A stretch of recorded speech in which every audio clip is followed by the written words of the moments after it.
Hello again, this is Mr. Wynn with part 3 of the Algebra 2 first 9 weeks DCA review, the final part of this review. I finished problem 15 in the last video, so now we'll start on 16. 16 gives us a table of points. It says find the prediction equation. That should be very simple. All you can do is you can go to the calculator. You're going to press stat, edit, type it in. The first row is your L1 to the x's, so it's going to be 2, 4, 6, 8, 10. The second row is going to be your y's, your L2s. That's 4, 10, 16, 22, 28. Make sure you have the same number of things on the left and right. Again, if it's an incomplete point, you have to skip it. And if you type one number wrong or have a wrong sign, it'll give you the wrong answer. Then after you do stat, edit, type in, you press stat again, go right to calculate, go down to 4, enter all the way down, and there's our equation. You got to fill in A and B yourself. So I'm going to say y equals, I'm going to write 3x minus 2. Y equals 3x minus 2. Sometimes they just want the equation and you're done, like this case. Sometimes they want you to use the equation to predict a future point, but not this problem. That's going to be a different one. 17. Very similar. Same question actually, just change the numbers. So we get an extra practice. Go stat, edit.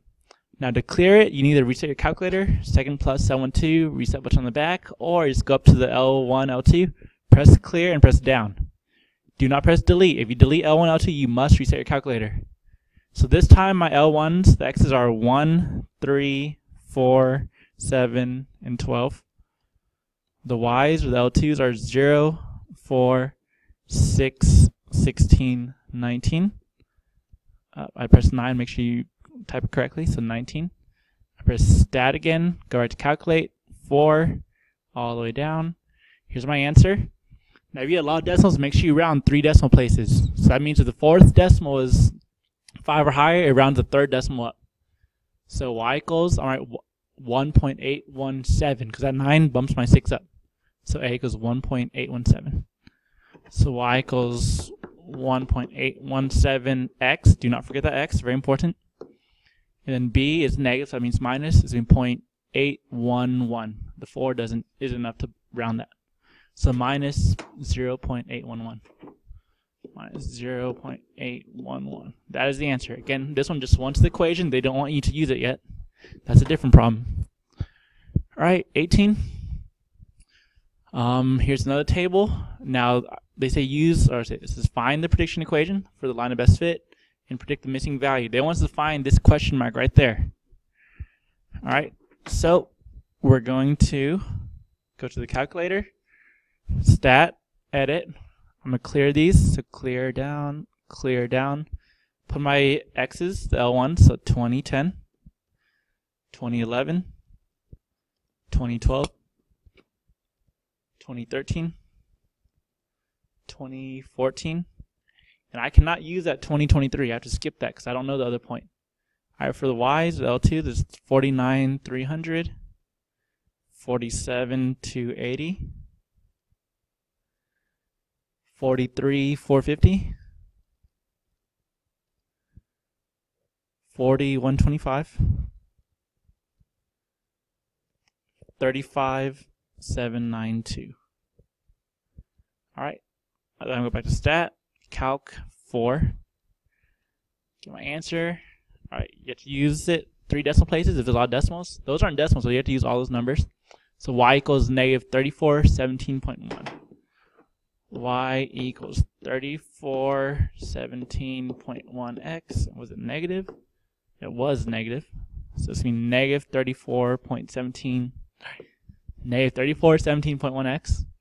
All right, and b's positive. I'm going to plus 6918. 6918. 394.6. 394.6. 394.6. So there's my equation. Now we're not done. We have to use this equation to figure out the missing number. So we know 2020, that's our x. I'm going to plug that in. So it's going to be negative 3417.1 times 2023 goes right there, plus 6918,394.6. I can just type that in the calculator because it's a pretty big number. Negative 3417 0.1 parentheses 2023 close parentheses plus 6918394.6 enter 5601.3 5601.3. So my final answer is 5601.3. Alright, we just leave it as decimal. Your test should be multiple choice, so it should be obvious. So this one, I had to find the equation and then use it. Alright, 19. Using the correct mathematical vocabulary, describe the transformations involved for this to that. So just look at this right here. This is the AHK problem. Alright, A, H, and K. But it says use the correct vocabulary. So I know we say flipped a lot, but flip really means reflect over X. So we go left to right, I see that negative sign. That means reflect over the x-axis. Then I see the 4, because it's more than 1, that's going to be a vertical stretch by a factor of 4. By a factor of positive 4. I set minus 5, that's the H, but it's opposite. So it looks like it's negative 5, it means right 5. So I'm going to say shifted right 5 units. And then that plus 3, that's my K, that's up and down, it's normal. So plus 3 means up 3, so I'm going to say shifted up 3 units. And that's it, that's all they want. This right here is the answer. Whatever answer choice has that in the paragraph form is the answer. If you need, remember a format, the general formula is this, A parentheses x minus h squared plus k. And then the parentheses squared could be absolute value signs, square root symbol, linear, bars, all that stuff. Make sure you correct vocab. Flip means reflect over x. More than 1 for A means vertical stretch. Less than 1 means vertical compress. And then H makes you the opposite, but it's left and right. And then K is just up and down. 20. Actually use what we used from number 19. It's still using AHK. We're in sketch each and talk about which one does not touch the x-axis. So this first one, let's see. I know it's quadratic. It is going to be flipped because it's A is negative. That means reflect over X. It's going to be vertically stretched because 2 is more than 1. It's going to go right 1, and it's going to go up 4. So from 0, 0, I'm going to go right 1, up 4. So that's the coordinate 1, 4. I'm going to draw a U, but I'm going to flip it. So it's upside down U, and it's going to be stretched to be skinnier. So here's my picture. Alright, now that one touches the x-axis twice. If y'all see that, so that's not the one they want. This next one, again, it's quadratic because I see the squared power, that's the identifier. It is not flipped, but it is vertically stretched. It is going left 5.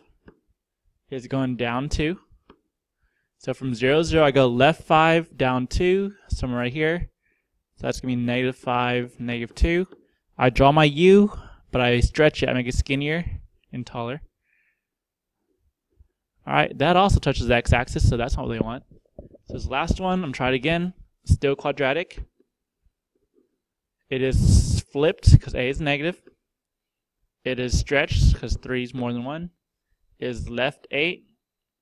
And it is down 6. So I'm going to left 8, down 6, somewhere over here. Label that point. That's negative 8, negative 6. I'm going to draw a U, but I'm going to flip it to upside down U. And I'm going to stretch it, make it skinnier. Now this picture does not touch the x-axis. So that's the one they want. They'll say which of the one does not touch the x-axis? This one. Alright, so be able to quickly sketch the pictures looking at A, H, K. They're all in the correct format. Again, A, if it's negative, it's flipped. If it's more than one stretch, less than one's compressed. H is opposite, but for left and right, and then K is normal, up and down. And that's it for regular. So regular, you want to stop here. If you're in pre-AP, you gotta keep going. They got 5 more questions. 21, find the determinant. Remember the formula for the determinant is A times D minus B times C, or diagonal minus diagonal. So 8 times 4 is 32, minus 2 times negative 3 is negative 6. Now when you subtract a negative, that's really adding, so that's going to make it 38. Alright, 22.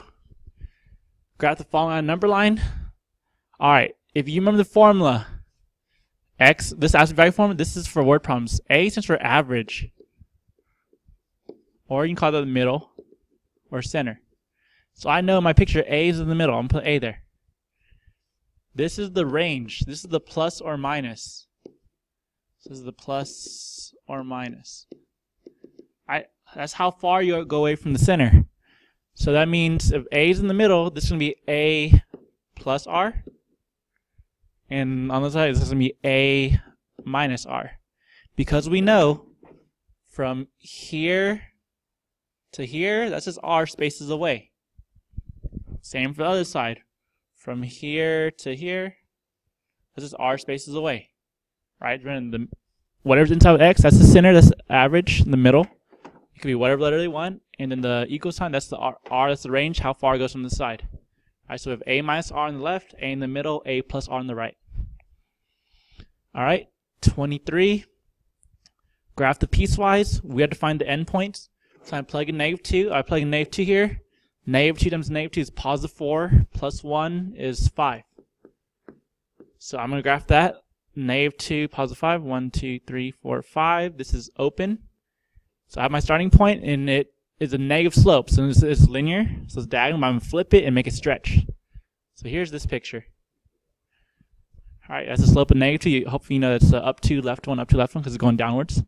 Same for the other one. I'm going to plug in -2. 4 times -2 is -8, plus 7 is -1. Alright, so I'm going to graph -2, -1. This one's closed. I like the slope, or it's linear. A is positive 4, so it's stretched. There's no flipping. That's the slope of 4. It's really up 4 over 1. But here it is. There's my piecewise. Alright, so one's going downwards, negative slope. One's going upwards, positive slope. Alright, 24. Find f of 3. Now this time f is a piecewise. We haven't done that yet. That means f bracket f of 3. So make sure you follow the correct condition. First I'm find f of 3. F of 3. So am I going to use this first one where x is less than 1, or here when x is more than 1? I'm going to be using this one first. Alright, because 3 is more than 1. That's telling me to do 3 squared minus 10. That's 9 minus 10. That's -1. So this turns into f of -1. So when I find f of -1, which am I going to use? X is -1, and I'm going to use this one right here. Because use that one, x is less than or equal to 1. -1 is less than 1. So that's going to be -1 plus 5. That makes it 4. So then this turns into f of 4. So I'm going to find that next. F of 4. I'm going to go to f and plug in 4 for x. Now, which one is that? 4 is more than 1. So I'm going to go back to using this bottom one right here. So that's going to be 4 squared minus 10. 16 minus 10. That is 6. And there's nothing else to plug in, so that is my final answer. Answer 6. So be able to plug into the correct piecewise equation following its condition. Last one. 25. Solve this OR compound inequality. Solve for z. This one's easy. Subtract 6, subtract 6. Z is greater than -3. This one, solve by divide by 2, divide by 2. Z is less than -6. We're going to graph this on a number line.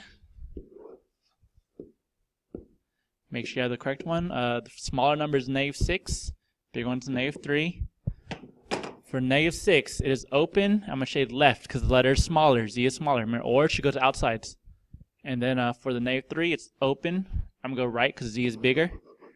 Again, or goes outsides. So this is going to be, technically, you should write Z is less than -6, or Z is greater than -3. Now they also want to do one funny thing. So that funny thing is this. They want you to turn this into the interval notation. So for this next part, it's kind of like a domain. This is going to go from -infinity all the way to -6 open. Or, remember, or means union. We have this union. And the other piece is going to be -3 from left all the way right to positive infinity, and they're both open as well.